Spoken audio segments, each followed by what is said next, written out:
हरे कृष्णा। आज हम काफ़ी लंबे अंतराल के बाद मिलते हैं। तो जैसे कि मैंने आगे के एपिसोड में बताया था कि अपना सूक्ष्म शरीर के जो कंपोनेंट्स है, मन है, बुद्धि है, चित्त है और अहंकार है। तो हमने अहंकार के बारे में देखा कि वो उसका कोई मोल नहीं है, एग्जिस्टिंग बताया था। बुद्धि जो है वो निर्णय करने का काम करती है और मन जो है वो अपना संकल्प विकल्प करता है। तो ये संकल्प विकल्प होता क्यों है और कैसे होता है, चलो आज हम उसके बारे में थोड़ा स्टडी करते हैं।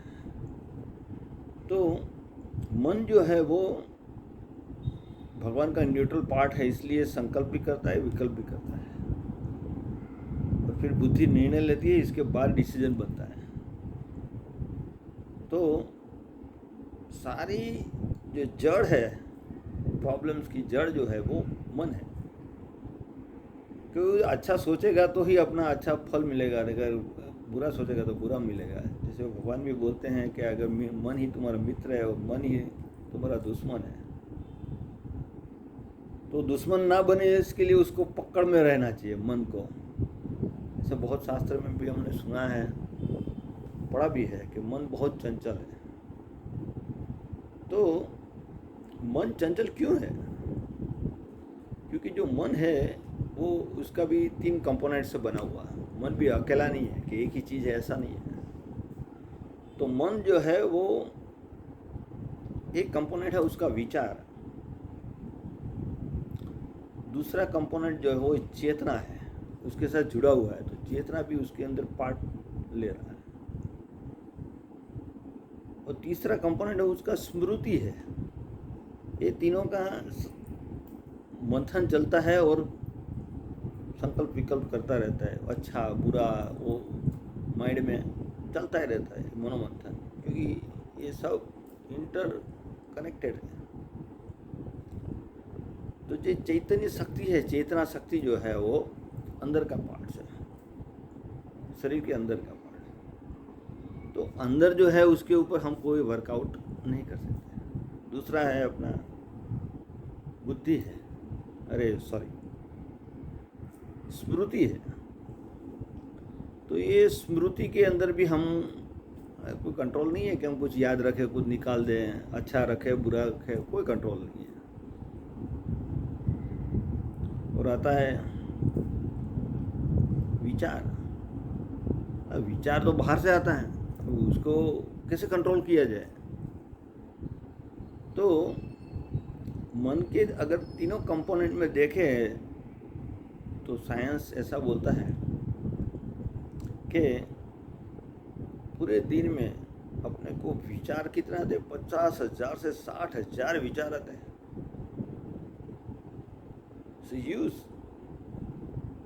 अगर इतने विचार आते हैं तो अपना पूरा जो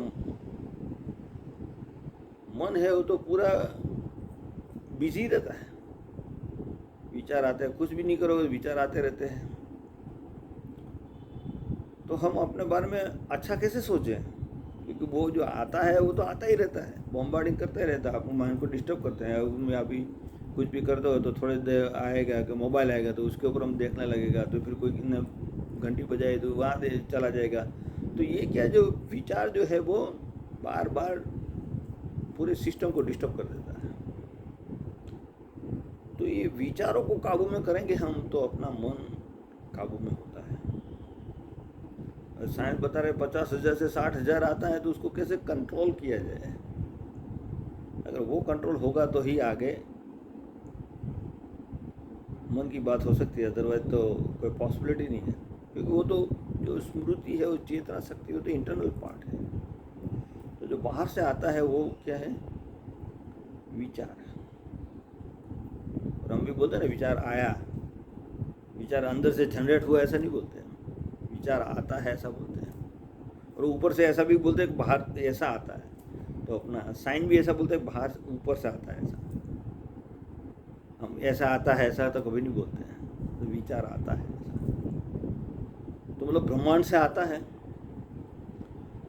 तो आता है तो जाता कहाँ से, कैसे जाता है, उसके बारे में सोचते हैं। तो हम जाता क्या क्या क्या है, अपना शरीर के अंदर खाना जाता है, पानी जाता है और हमारा श्वास जाता है अंदर, ये तीन ही तो चीज़ जाती है।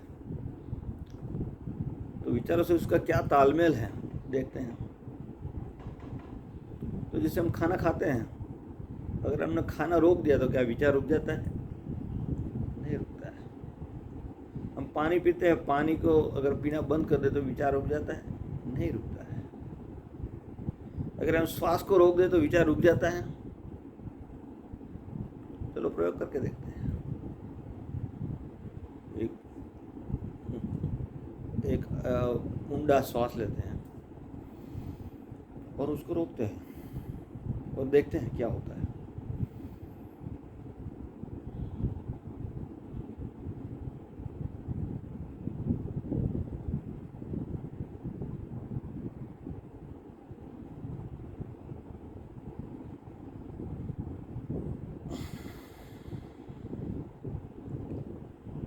तो मेरी अनुभूति ऐसी हुई कि कोई भी विचार नहीं आता था, एक्सेप्ट बाहर का आवाज़ सुनाई देता था, और जो मैंने श्वास रोक के रखा उसका एक फीलिंग होता था, लेकिन कोई बाहर से कोई विचार एंटर नहीं होता था। इसका मतलब ये हुआ कि विचारों को और श्वास को कुछ तो लेना देना है। तो विचार आते हैं तो श्वास द्वारा ही अंदर आता है, उतना तो प्रूव हो गया कि जैसे हमने श्वास रोका तो विचार बंद हो गए। अभी हमको कोई विचारों को ही रोकना है, तो श्वास को रोकना तो पॉसिबिलिटी है ही नहीं। श्वास रोक जाएंगे तो आदमी मर जाएगा। तो क्या करें? तो ऐसा तो कर सकते हैं कि अगर हम श्वास लेते हैं उसको हम देखें और इसकी फीलिंग को, जो फीलिंग होती है अपने, उसके ऊपर चेतना लगाए कि इसमें से श्वास आया, कैसे आया कैसे गया, कैसे आया कैसे गया, ऐसे उसकी ऊपर चेतना लगाते हैं तो क्या होता है, वो भी प्रयोग करके देखते हैं।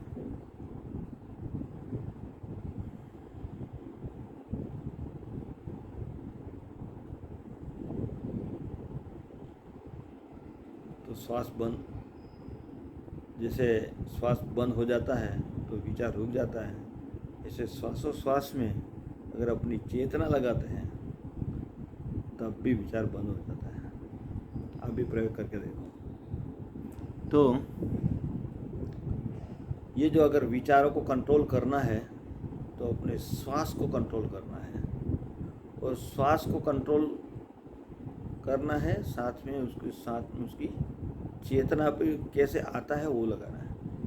श्वास को कंट्रोल इसलिए करना है क्योंकि साइंस ऐसा बोलते हैं कि श्वास जितना हम ज़्यादा लेंगे उतना अपना आरोग्य सही होता है। और आध्यात्म ऐसा बोलते हैं कि जितना श्वास कम लेंगे उतना अपना चैतन्य शक्ति बढ़ती है। तो श्वास को कंट्रोल करना है, मतलब ज़्यादा भी नहीं लेना है, थोड़ा भी नहीं लेना है। भगवान श्री कृष्ण अपने आप को बैलेंस करने का ही सिखाते हैं। तो हम बैलेंस करते हैं, जो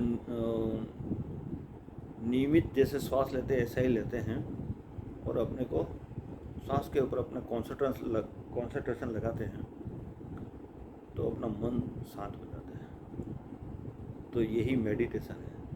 तो मेडिटेशन के लिए अपने पलाठी मार के शांत जगह पे बैठो, और ये जो सिखाते हैं वो गलत नहीं है, वो सही है।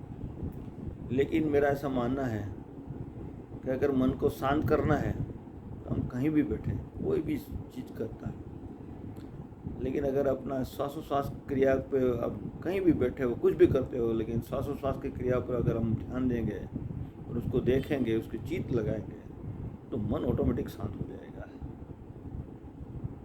तो यही साइंस है।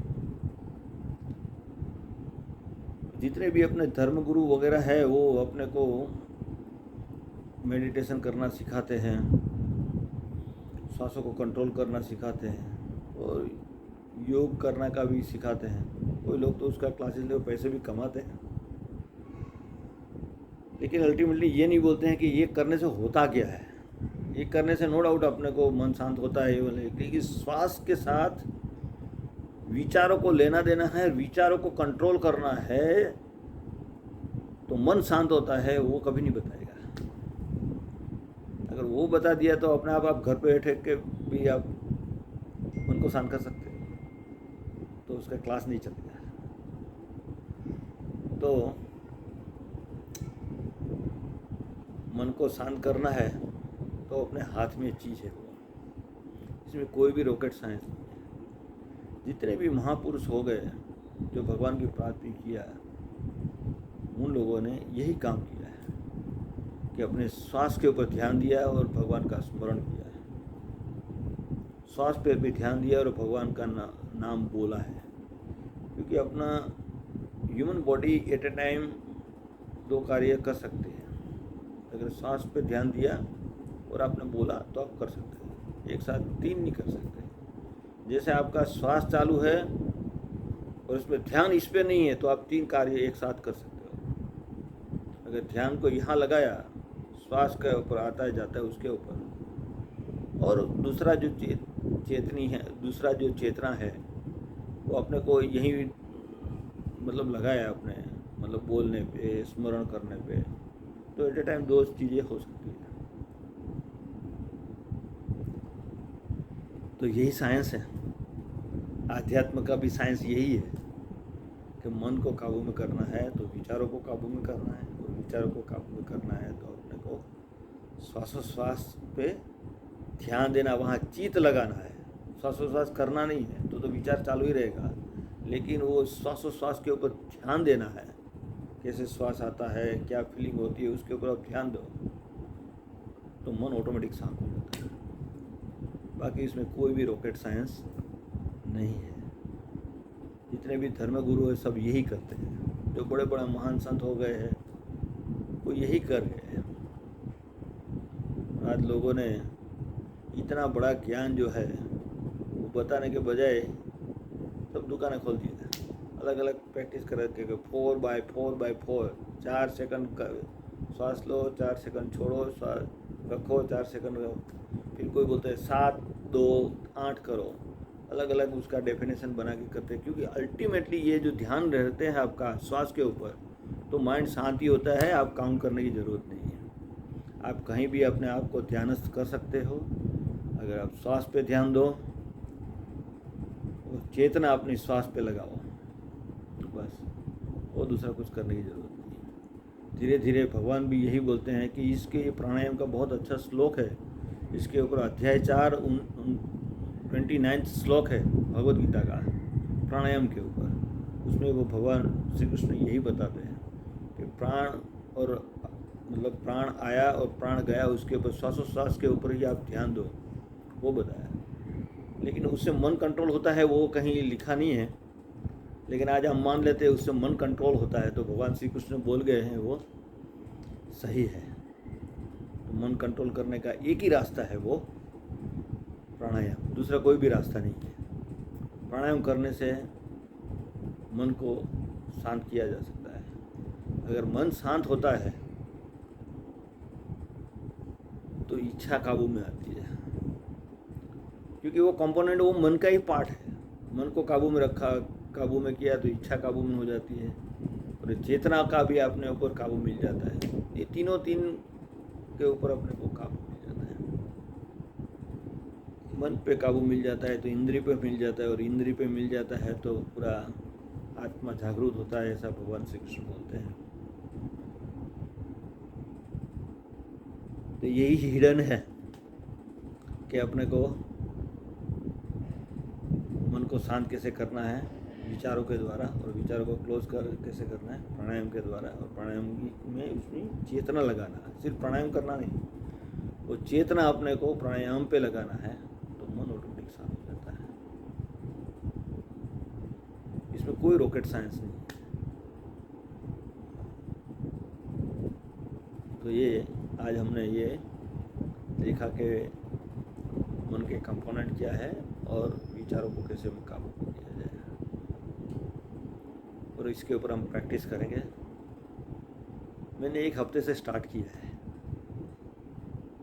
आप भी करके देखो, फायदा होगा। हरे कृष्णा।